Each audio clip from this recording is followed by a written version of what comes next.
Today, we're gonna be remaking this scene from Avengers Endgame with no budget at all. And if I don't do it well, then my cameraman gets to put this pie in my face. Okay. Now, it's no secret, Hollywood spends millions of dollars on huge movies with crazy visual effects, amazing CGI that just seems to get better and better with each movie that comes out. With some 10-second scenes costing more than a Tesla to make, I think it'd be quite funny to show Hollywood that you don't need that much money to make a scene look that good. But most of all, guys, I really don't want that pie in my face. Like that. Yeah. Like this! Now, I've seen Avengers Endgame probably a few too many times, but let's be honest, so have most of you. If you haven't seen the film yet, then I'm gonna put this spoiler warning right here, because the scene that we're gonna recreate is where Iron Man dies. I wanted to go for something that is actually achievable, that also has a lot of VFX in it, and things that I can do practically to make it look the same, like with the lights, the camera movement, and maybe even some props. To make this fair, I'm not going to allow myself to use any of the assets from the movie itself, apart from Thanos looking at Iron Man to fill in that gap. In other words, I can't just put my head on Iron Man's body. I'm going to have to recreate the whole shot from the ground up. Then, at the end, I'm going to splice my version of the Iron Man shot into the scene, and we can see how seamlessly my take on Avengers fits into the actual movie. So let's get straight into it. Step 1. Find a costume. I searched far and wide for these costumes, and most of them were in kids' toy stores. I'm a pretty tall guy at 6'7", so wearing a kid's costume, well, it just does not look good. Trust me.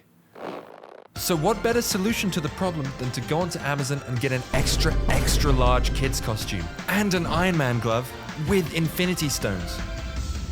And while that's on its way to my house, let me tell you about my editing presets. I have meticulously handcrafted the most helpful presets that you can use in Premiere Pro to save you precious time and energy. Believe me, I know how boring editing can be. So I have made these packs for you to make your life so much easier and actually a little bit more fun. I've made presets for transitions, animations, camera shakes, and more. Just head over to my website, storesar.com, to see what's available.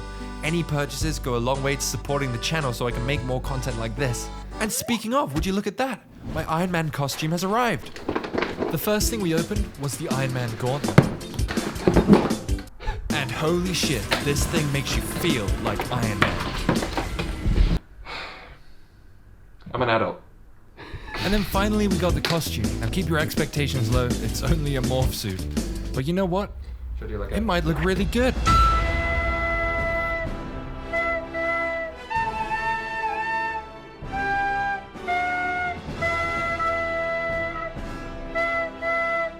And with that done, it's straight into step number 2.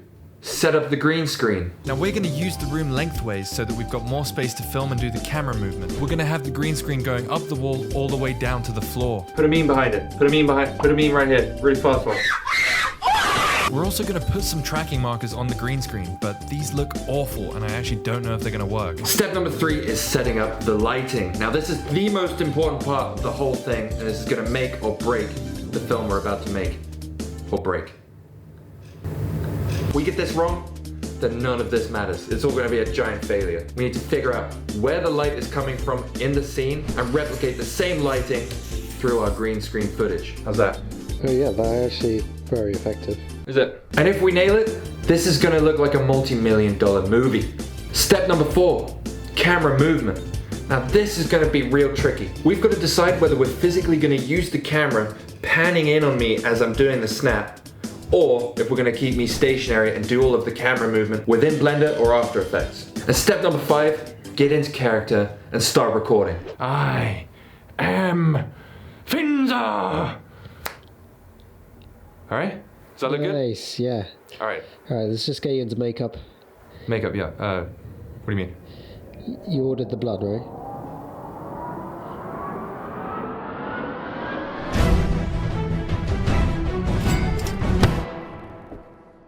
And after applying the blood makeup exactly how it looks on the film, it was time to record.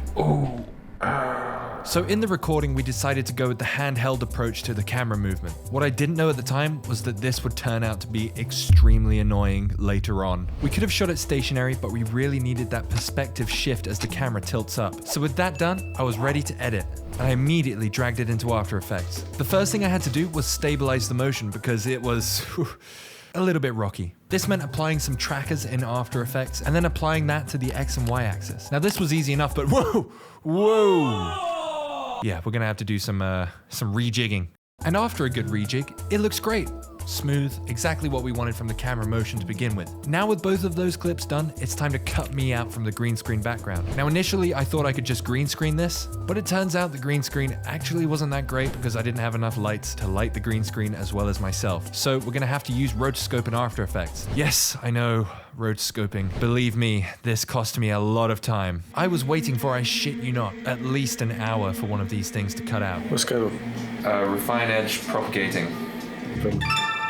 But by the end of it, it actually looked really good. So I rendered them out as MOV files and it was time to crack on with the background. Now there were two options with doing the background. One was to do it in Blender and make it all 3D myself and then track the camera movement in there so that it's got the right parallax on the background. Or I do it all manually in After Effects. Well, let's drag that green screen into Blender and see if it can solve the camera in 3D. Oh. Yeah, that's not a good score. Okay. So it turns out that these trackers that we put on the green screen are absolute shit, and they're not gonna work in Blender. So I'm gonna have to bring this into After Effects and do it all there myself. Fine. I'll do it myself. Seeing as in After Effects, I cannot bring that camera data over into a 3D camera. I'm gonna have to make the background first and then manually keyframe a digital camera in After Effects to recreate that movement so we get the background parallax. Making the background was actually really fun. I used Production Crate for all my assets in this, and it was actually a really good resource full of all the right stuff to create a dystopian burnt out planet. I started it off with this kind of rubbly texture which made it feel like a different planet. So with all of these assets, I open a Photoshop file, make it 4K, the same size as the project, and then start dragging everything in. After I make a rough layout on Photoshop, I save it to my computer and then bring that PSD file into After Effects, which then retains all of the separate layers for me without having to export them individually. And this looks great. Now I've got to make it 3D.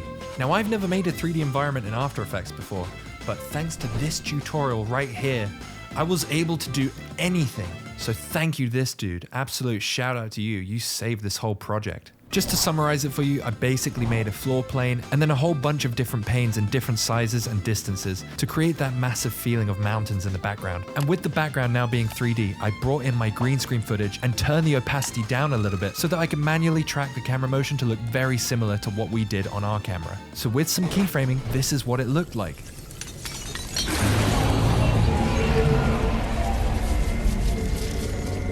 Not too bad considering it's all done by eye. Now it's time to animate the stones, the lightning, and some extra bits of world building in the background. So hop back into After Effects and I'm gonna drag and drop another smoke plume and a bit more steam coming up from behind me. And with the 3D camera's depth of field, this all blends really well in the background. As for the lightning, I went back onto Production Crate. I downloaded a whole bunch of lightning arcs and then brought those into the project. And I put them over the top of the footage. I tracked the gauntlet so that I could get the position, rotation, and scale absolutely nailed on the lightning. This was really easy. I just tracked it, applied it to a null object, and then linked all of those clips to the null object. Now it took me a while to actually really get the lightning looking good, but I changed the colors of some of the arcs and also added some more subtle effects in there like sparks and a little bit of a shockwave. Overall, I think it looked really good. And now it's time to add the final piece of the puzzle, the stones. Caramelizes down. It's super fragrant and very, very sweet. Animating the stones was fairly easy. Once again, I used tracking on the gauntlet and applied it to a null object. I then linked every single individual stone to that null object and everything was stuck onto the glove as soon as they touch. I then made them look like they're floating up so that they stick near the arm, like in the actual scene from the movie. And overall, it looks fantastic. So I apply some final visual effects to the stones to make them glow a bit. And now that that's done, I drag it all into DaVinci Resolve. Yes, I know, DaVinci Resolve. It's a bit of a curveball, but there are so many effects in this software that can just make anything look so cinematic and blend it together way better than what we have here. So pulling that in, I immediately drag and drop a whole bunch of different effects like a glow, lens flares. What else did we drag on there? All this stuff. Look at this list of stuff. And here it is, ladies and fins, the final thing. I am inevitable.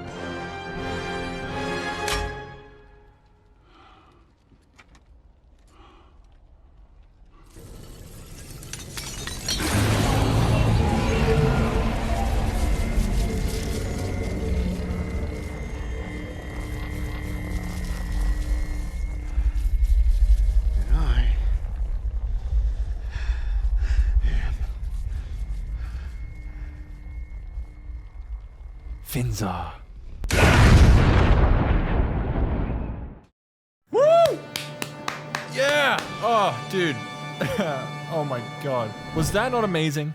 Was that not the best thing you've ever seen in your whole life? I mean, arguably better than the event. Oh, who am I kidding? Now, considering I have zero experience with any kind of visual effects other than this one video that went viral on Blender, literally a giant poop. Literally, just a giant poop. Other than that, I'm a little baby. I'm just a little baby boy. And this little baby boy is so happy with the final result, even though it's absolute shit and you've wasted a whole 10, 11 minutes of your life. I'm still proud of this. I don't know why. It's just, I think it's fun. And I think if I had more training in VFX, I think I could probably do it. But my opinion doesn't matter. It all comes down to that pie and whether it lands in my face. And now it's over to my cameraman to decide.